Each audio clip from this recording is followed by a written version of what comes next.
রোজ সকালে শুনতাম আগে আল কোরআনের বাণী রে, আল কোরআনের বাণী। এখন শুনি সারে গামার দীপ্ত ফেনফেনানি। ঠিক কিনা? যে ব্যক্তি আল্লাহর কোরআন পড়বে, আল্লাহর কোরআন বুঝবে, সে আল্লাহর বন্ধু হবে। কিন্তু আজকে আমরা কোরআন থেকে মাহরুম হয়ে যাচ্ছি। ঠিক কিনা? আমরা অনেক ভাই আছি কোরআন পড়তেই পারি না, অথচ আল্লাহ রাসূল সাল্লাল্লাহু আলাইহি ওয়াসাল্লাম বলেন, ইন্নাল্লাযী লাইসা ফী জাওফিহি শাইউম মিনাল কুরআন কাল বাইতিল খর। নিশ্চয়ই যার অন্তরে কোরআন নেই সেটা হলো শূন্য ঘরের মতো। যেই ঘরে কোনো মানুষ বসবাস করে না সেখানে কে বসবাস করে বলেন তো? ভূত ব্যক্তি বসবাস করে। ঠিক তদ্রূপ যে বান্দার অন্তরে কোরআন থাকবে না, ওই বান্দার অন্তরে শয়তান বসবাস করে। এই জন্য কোরআন পড়ার দরকার আছে না নাই বলে? যে ব্যক্তি কোরআন পড়বে না, কোরআন বুঝবে না, কোরআন মানবে না, রব্বুল আলামিন দুনিয়া আখিরাতে তাকে তিনটা শাস্তি দিবেন। কয়টা শাস্তি বলেন? রব্বুল আলামিন কোরআনে কারিমে বলছেন, ওয়ামান আ'রাদা আন যিকরি ফাইন্না লাহু মাঈশাতান দানকা ওয়া নাহশুরুহু ইয়াওমাল কিয়ামাতি আ'মা। জোরে বলি আল্লাহু আকবার। আল্লাহ বলছেন, যে ব্যক্তি আমার কোরআন থেকে মুখ ফিরিয়ে নেবে, কোরআন পড়বে না, কোরআন বুঝবে না, দুনিয়ার জিন্দেগিটা আমি তার সংকীর্ণ করে দেব। মুফাসসিরিনে কেরাম মাঈশাতান দানকার দুইটি অর্থ লিখেছেন। এক নম্বর হলো, যে ব্যক্তি কোরআনকে পড়বে না, কোরআনকে বুঝবে না, কোরআনকে মানবে না, এই ব্যক্তির দুনিয়ার জীবনটা আল্লাহ এমন সংকীর্ণ করে দিবেন, তার সুখ শান্তি থাকবে না। সুখ দেওয়ার মালিককে বলেন? আমাদের সমাজে বহু মানুষ আছে, টাকা পয়সা ধন দৌলত সব আছে, কিন্তু বাড়ির মধ্যে সুখ নাই। আছে না নাই? কারণ সুখ দেওয়ার মালিক একমাত্র আল্লাহ। দেখবেন টাকা পয়সা সবকিছু আছে, বউ পরকিয়া করে, সন্তান কথা শুনে না, খোঁজ নিয়ে দেখেন তার বাড়িতে কোরআন নাই। এই কারণে তার পরিবার থেকে আল্লাহ সুখ শান্তি তুলে নিয়েছেন। দুই নম্বর হলো মাঈশাতান দানকার অর্থ মুফাসসিরিনে কেরাম লিখেছেন, যে ব্যক্তি কোরআন পড়বে না, কোরআন বুঝবে না, এই ব্যক্তি যখন মৃত্যুবরণ করবে, কবরে যখন রাখা হবে, কবরটায় তো সংকীর্ণ করে দেওয়া হবে, এক পাথরের হাড় আর এক পাথরে ঢুকায় দেওয়া হবে। দুনিয়াতেই দুইটা শাস্তি, কিয়ামতের দিন কি হবে? ওয়া নাহশুরুহু ইয়াওমাল কিয়ামাতি আ'মা। যে কোরআন পড়বে না, কিয়ামতের দিন সে অন্ধ হয়ে উঠবে। ওই বান্দা আল্লাহকে প্রশ্ন করবে, ক্বালা রাব্বি লিমা হাশারতানি আ'মা ওয়া ক্বাদ কুনতু বাসীরা। আয় আল্লাহ তাআলা, আজকে কিয়ামতের দিন আমি অন্ধ হয়ে কেন উঠেছি? দুনিয়ার মধ্যে তো আমি চক্ষুওয়ালা ছিলাম, আজকে কেন আমি অন্ধ? আল্লাহ বলবে, বান্দারে, ক্বালা কাযালিকা আতাতকা আয়াতুনা ফানাসিতাহা ওয়া কাযালিকাল ইয়াওমা তুনসা।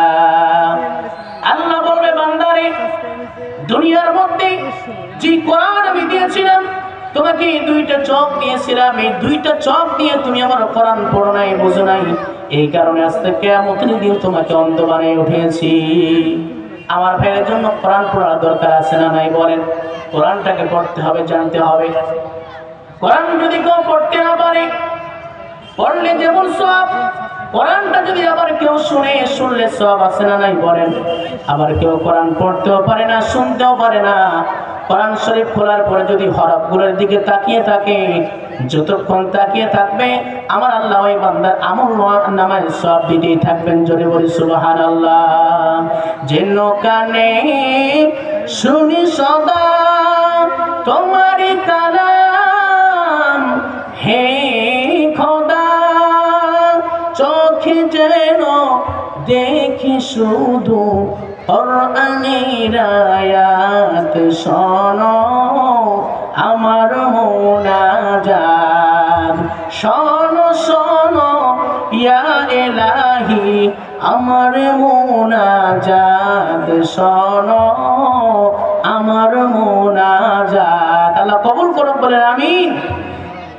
আগে আমরা দেখতাম ছোট্টবেলায় আমরা মক্তবে গিয়েছি কত, আস্তে আস্তে মক্তবগুলো আমাদের হারিয়ে যাচ্ছে, বিভিন্ন কারণে হারিয়ে যাচ্ছে। আমাদের সন্তানগুলোকে আমরা ইংলিশ মিডিয়ামে পড়ানোর জন্য মাস্টার ঠিক করি, আমরা 1000 টাকা দিয়ে ঠিক করি, 5000 টাকা বেতন। আবার অনেকে সন্তানকে গান শেখায়, গানের মাস্টারের জন্য সপ্তাহে 2 দিন শেখাতে আসে, গানের মাস্টারের জন্য আমরা বেতন নির্ধারণ করি 5000 টাকা। কিন্তু সন্তানকে যে কোরআন শিক্ষা দিব, কোরআন শিক্ষার জন্য যে ইমামকে রাখি, যে আলেমকে রাখি, প্রত্যেক দিন কোরআন শেখায়, কিন্তু মাস শেষে আমরা তার জন্য 500 টাকা নির্ধারণ করি, ঠিক কিনা?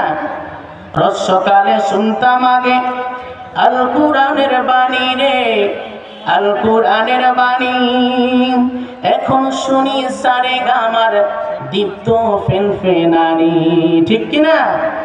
রসকালে শুনতাম আগে আল কুরআনের বাণী রে, আল কুরআনের বাণী, এখন শুনি সারে গামার দীপ্ত ফেনফেনানি। ধর্মপ্রাণ মুসলমান আজকাল হয়েছে মডার্ন, ধর্মপ্রাণ আমরা বড়ই ধর্মপ্রাণ। নামাজ রোজার কিছুই নাই, ভুলেও ধরি না কোরআন, ধর্মপ্রাণ। প্রতিদিন যে কোরআন শিখায়, তার পকেট যায় ফাঁকা রে, তার পকেট যায় ফাঁকা।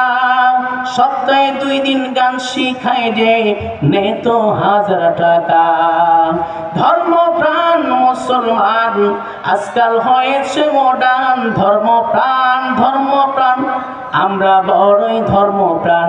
নামাজ রোজার কিছুই নাই, ভুলেও ধরি না কোরআন, ধর্মপ্রাণ, ঠিক কিনা?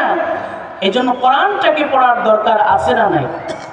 তাহলে যে ব্যক্তি আল্লাহকে বন্ধু হিসেবে গ্রহণ করতে চায়, 1 নম্বর আল্লাহ কোরআনটাকে পড়তে হবে।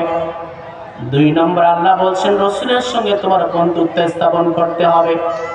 রসুল বলেন, যদি কোনো ব্যক্তি আমার সঙ্গে বন্ধুত্ব করতে চায়, আমি নবীর উপরে বেশি বেশি দরুদ পাঠ করতে হবে। কি পাঠ করতে হবে? দরুদ।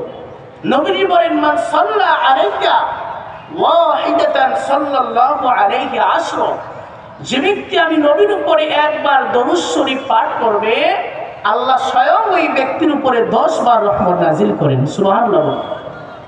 আর নবী বলেন যে আমার প্রতি যত বেশি দরুদ পাঠ করবে, কিয়ামতের দিন ওই উম্মতের জন্য আমি নবীর সুপারিশ করা ওয়াজিব হয়ে যাবে, সুবহানাল্লাহ।